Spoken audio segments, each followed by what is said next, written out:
In this release of LiftTracker, I've extended the ability to add multiple PRs. So now you can track your progress over time and see it show up and see how it correlates to your training. So, the first thing to do is enter a new max. So I just did a meet.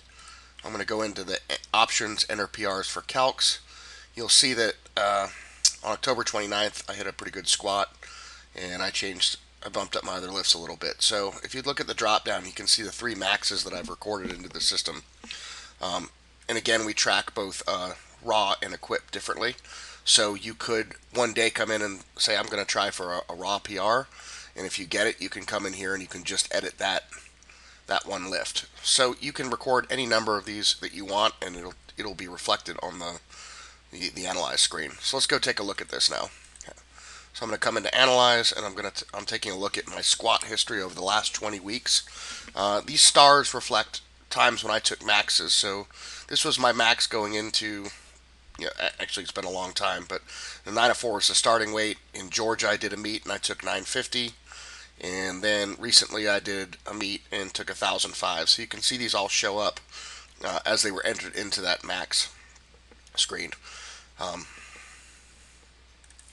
Other things I've done on this graph, if you guys have already been using the graphing feature, I tried to clean it up a little bit. I gave you 20 weeks of training data now, all shown at once.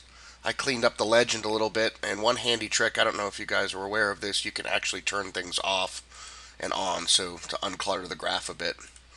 So you can zoom in on maybe just intensity or other things. Just play around with it. You'll get a feel for what it can do. It's especially nice on tablets. Uh, the other thing I put in this release was the ability to actually show poundage. You can see real poundage now instead of just sets or reps. Some people track their training that way. Thought it might be useful. So I'm looking at my total volume. You'll see a couple weeks. I really pushed it up there. Use this tool how you see fit. Get some insight into your training, and hopefully that helps you. Here's a preview of another graph. This is the zone graph. So over time, you can see where you're spending the majority of your work. You can do it by sets or reps. Uh, Pretty self-explanatory. I'm actually working on adding a few more things into the screen to make it even more useful. But give it a shot there, and then you can look at all your lifts together. As you've probably seen before, there's not much has changed here. Um, so this is you don't differentiate here between equipped and raw, but you could see all three lifts at one time. Anyway, that's the summary of the features. I've made a few enhancements to recording lifts to make things a little bit easier, bug fixes, whatnot. So I've already deployed this. Feel free to shoot me an email, or you can ping me on Facebook as well if you want some comments or you have some questions. Thanks.